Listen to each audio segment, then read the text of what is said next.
Hey, I just wanted to discuss feeling safe.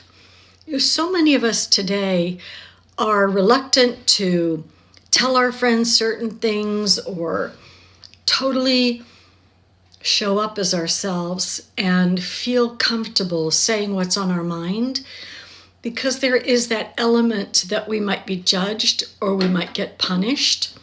And if you think back to when you were young, for the majority of us, anytime we did something that displeased our parent, we got in trouble for it. In my generation, we got the crap beaten out of us because they lived by that old adage, spare the rod and spoil the child.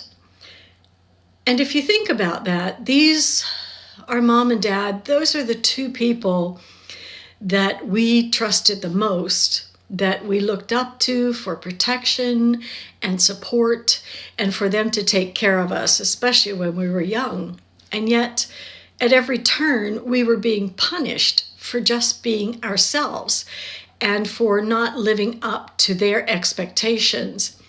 That's a rotten burden to put on a child. And unconsciously, it creates that sense of not feeling safe that shows up in many areas of our life.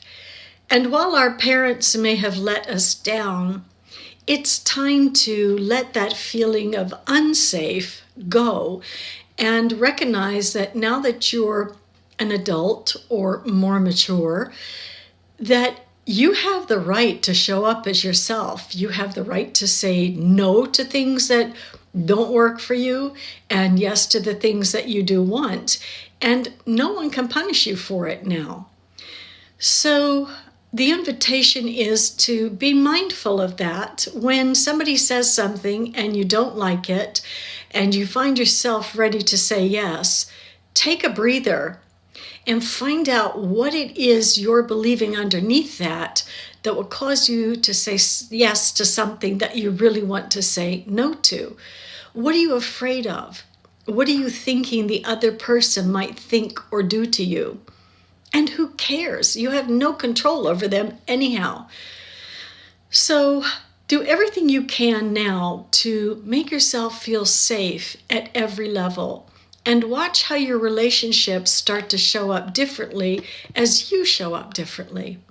I hope this makes sense to you. And if not, you can always drop me a line and I'll expound on it further and walk you and talk you through it. Have a great day.